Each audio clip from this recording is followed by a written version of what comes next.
Hello dear students, welcome back to my channel physics SPC. Thermal property of matter का एक question.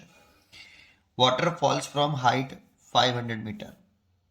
What is the rise in temperature of water at bottom if whole energy remains in the water. Solution देखो, एक great height ले लेते हैं हम। ये bottom हो गया। ये हाइट दे रखी है आपको हमें 500 मीटर। यहां से ऐसे वाटरफॉल हो रहा है।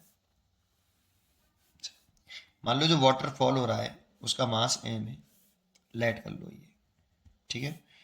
और एच हाइट से फॉल हो रहा है, तो जब ये यहां से यहां पर टकराएगा, स्ट्राइक करेगा वाटर, एम ग्राम वाटर, तो जब ये जगह पे स्ट्राइक कर रहा है तो उसका टेम्परेचर राइज हो जा रहा है। स्टेट चेंज नहीं हो रही, ओनली टेम्परेचर चेंज हो रहा है ओनली, ठीक है ना। होल एनर्जी और रिमेन्स इन द वाटर, तो केवल टेम्परेचर राइज कर रहा है। तो देखो इस जगह पर उसके पास कौन सी एनर्जी थी वाटर के पास? उसके पास पोटेंशियल एनर्जी थी mgh। जब ये यहां आ जाएगा तो उसकी पोटेंशियल एनर्जी हो जाएगी 0, ठीक है। इतनी पोटेंशियल एनर्जी थी और यहाँ आके 0 हो गई, तो पोटेंशियल एनर्जी में लॉस हुआ। तो पोटेंशियल एनर्जी गई कहाँ? पोटेंशियल एनर्जी जो है वो हीट एनर्जी में कन्वर्ट हो गई होगी, है ना, क्योंकि टेम्परेचर बढ़ रहा है। यहाँ पे टेम्परेचर के बारे में बात करिए। अब बच्चा सोचता है कि ऊपर से नीचे जब आएगा तो उस वाली कंडीशन में का एनर्जी बढ़ जाएगी।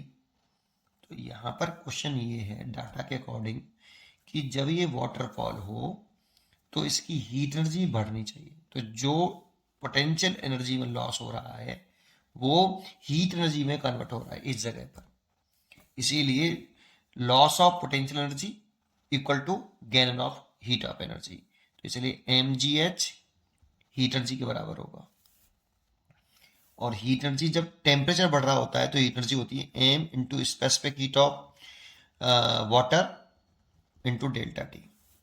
तो mgh is equal to m in specific heat of water into delta T. m से तो m कैंसिल हो गया।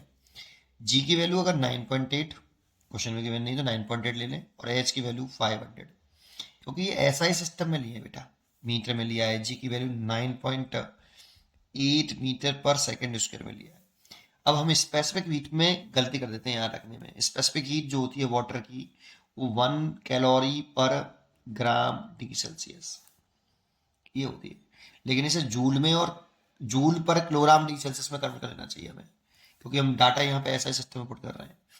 तो क्या करें, एक कैलोरी में जैसा कि हम जानते हैं कि 4.2 जूल होते हैं बेटा, तो 4.2 जूल लिख लें। और 1 ग्राम में 10⁻³ किलोग्राम होते हैं इंटू डिग्री सेल्सियस। ऊपर ले जाएंगे तो 10⁻³ हो जाएगा। 10⁻³ का मल्टीप्लाई करेंगे 4200 जूल पर kilogram degree Celsius specific heat. ये लिखेंगे हम बेटा। ये वाली वैल्यू पुट कर रहे हो ना, तो उस वाली कंडीशन में इसको आपको सीजी सिस्टम में लाना पड़ेगा पूरे को, तब पुट कर सकते हो आप। और यहाँ पे पुट कर लो बेटा डब्ल्यू की वैल्यू, एस डब्ल्यू की वैल्यू ये पुट करो 4200 जूल पर किलोग्राम डिग्री सेल्सियस। और टेम्परेचर राइज कितना किया, डेल्टा टी, ये हमसे पूछा। सॉल्व कर लो। Delta T is equal to 9.8 into 500 divide by 4200। 2 zero से ये 2 जीरो कैंसिल हो गया। 9.8 मल्टीप्लाइड बाई 5 डिवाइड बाई 42। इसे सॉल्व कर लेना, 1.17 डिग्री सेल्सियस आएगा। ये इतना टेम्परेचर राइज कर जाएगा बेटा। इसीलिए इसकी जो चॉइस होगी वो 6, ये वाली सी चॉइस इज करेक्ट। पढ़ते रहिए और खुश रहिए। Thank you.